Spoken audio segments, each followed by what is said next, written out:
Okay, hordoftoota keenya chaanaala EFO Tube baga nagaan gara chaanaala kanaatti dhuftanii. Egaa jechoota sasalphoo ilaaluu keessatti kutaa 25ffaa irra geenye jirra. Jecha 72ffaa irra geenye jirra. Egaa jechi 72ffaa kutaa keenya kana keessatti ilaallu go kan jettudha. Egaa namoonni chaanaala keenya EFO Tube subscribe gochuudhaan namoonni immoo viidiyoo garaagaraa nuti gadhiisnullee like gochuudhaan kanneen immoo yeroo keessan fudhattanii viidiyoo kana jala seentanii koomentii jalatti yaada babbareedoo ta'an nu kennitan hunda keessanuu guddaa galatoomaa jechuu barbaannaa. Egaa jechi 72ffaa har'a kutaa 25ffaa kana keessatti ilaallu maal jetti? Go jetti. Egaa jecha go jedhu kana karaa garaagaraa sadii hiiknee ilaalla. Akka nama eegalaaf ta'utti kan qophaa'edha. Isheen jalqabaa jecha go jettu akkuma beektan deemuu jennee ibsuudhaaf yeroo wanti tokko deemuu jennee ibsuudhaaf go kan jedhu kana fayyadamna jechuudha. Mee fakkeenyota fudhannee haa ilaallu. Fakkeenyi inni jalqabaa you can go now kan jedhudha. You jechuun ati jechuudha. Can jechuun immoo yeroo wanta tokko dandeenyudha. Go jechuun amma as keessatti deemuu jechuudha. Now jechuun immoo amma sa'a kana jechuudha. Sa'aatii kana amma yeroo jennu now jenna. Namni tokko you can go now yoo jedhe maal jechuu isaati? Amma deemuu dandeessa jechuu isaati. Eenyu? Ati.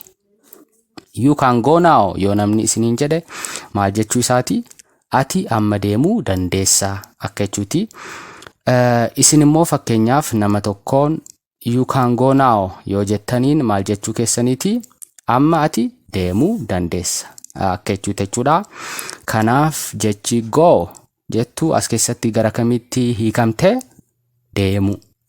Deemuu ni dandeessa. Eenyu? Ati. Isheen kun ati akka jechuuti. Ati amma deemuu dandeessa yoo jechuu barbaaddan you can go now jettu jechuudha. Go deemuu. Fakkeenya lammataa they go to school together jechuun waliin akka jechuuti. Waliin wanta lamaa fi lamaa ol ta'e tokko yoo waliin jiraate, wanti lamaa fi lamaa ol ta'e tokko yoo waliin jiraate maal jennaa? Together jennaa. They jechuun isaan waliin gara mana barumsaa deemu akka jechuuti. Himni guutuu kun yeroo hiikamu they go isaan ni deemu gara kamitti? To kan jettu kun amma kallattii agarsiisti. Gara maaliitti? Gara school mana barnootaa. Akkamitti? Together waliin jechuudha.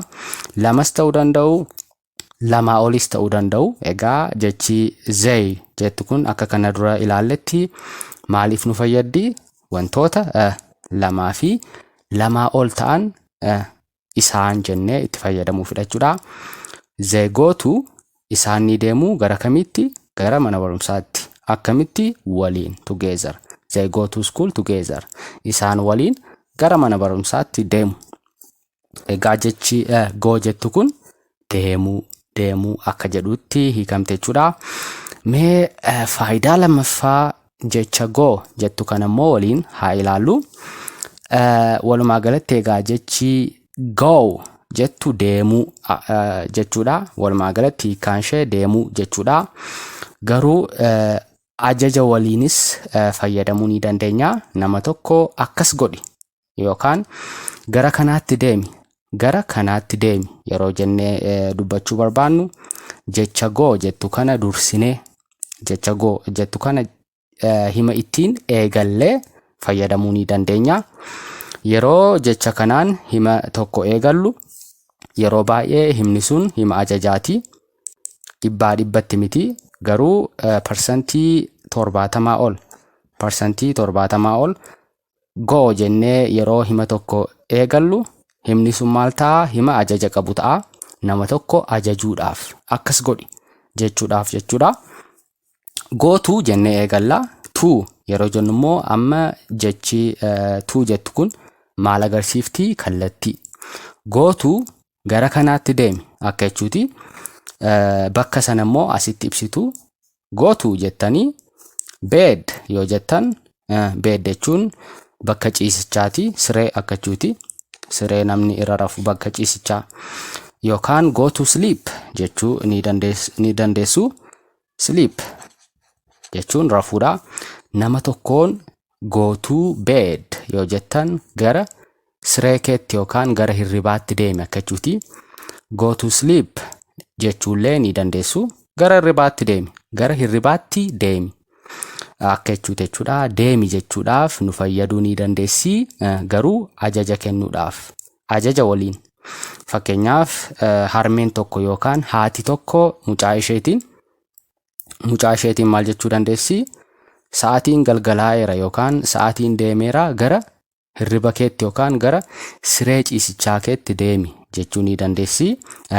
Go to bed gara siree ciisichaa keetti deemi. Ajaja qaba jechuudha. Nama sana ajajaa jirra. Yeroo jecha go jettuun hima tokko eegallee dubbannu. Fakkeenyaaf as keessatti go kan jedhu kanaan hima uumnee in eegallee himoota gidduutti fayyadamne. Garuu yeroo jecha go jettu kanaan hima uumnee eegallu himni sun yeroo baay'ee parsantii 100 miti. Haga parsantii 70tti himni sun hima ajajaa ta'a. Go to bed gara siree ciisichaa keetti deemi. Go to your job yoo jettaa nama fakkeenyaaf your kan kee job jechuun hojii akka jechuuti. Gara hojii keetti deemi yoo jechuu barbaadan nama tokkoon gara hojii keetti deemi. Gara hojii keetti deemi yoo jechuu barbaadan go to your job gara hojii keetti deemi. Ajaja qaba jechuudha. Deemi jechuudha garuu ajaja waliin.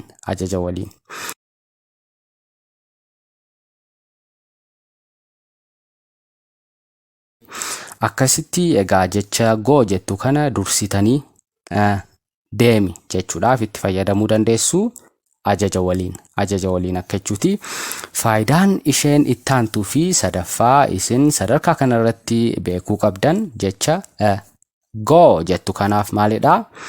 Itti fufi jechuudhaaf nama tokkoon wanta inni hojjechaa jiru yookaan wanta inni dubbachaa jiru akka itti fufuuf yoo barbaadan jecha go jettu kana fayyadamuu ni dandeessu. Fakkeenyaaf hiriyyaan keessan oduu yookaan haasaa wayii sinitti himaa jira yoo ta'e, sin dhaggeeffachaa jirtu yoo ta'e, gidduutti haasaa sana yoo dhaabe jechuudha. Yoo addaan kute isin maal jechuu dandeessu?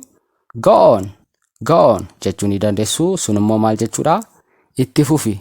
Waan eegalte sana itti fufi akka jechuuti. Ammas go ahead jechuu ni dandeessu.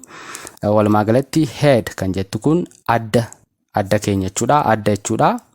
Garuu ahead yeroo jettan gara fuula duraatti akka jechuuti. As yoo jiraattan as yoo ta'e isheen kun siniif gara fuula duraatti. Ahead yoo jettan gara fuula duraa fuuldura keessanitti akka jechuuti. Yeroo jecha go jettu kan ammoo itti dabalatan go ahead yoo jettan itti fufi gara fuula duraatti deemi. Itti fufi waan amma hojjechaa jirtu sana yookaan waan amma gochaa jirtu sana waan amma dubbachaa jirtu sana itti fufi akka jechuuti. Go ahead jettanii namni waan hojjechaa jiru yookaan waan dubbachaa jiru tokko akka itti fufuuf jecha go jettu kana fayyadamuu ni dandeessu jechuudha. Go ahead kanneen lamaan himoota kana lamaan namootaan wanta tokko itti fufaa jettanii dubbachuudhaaf itti fayyadamuu ni dandeessu jechuudha.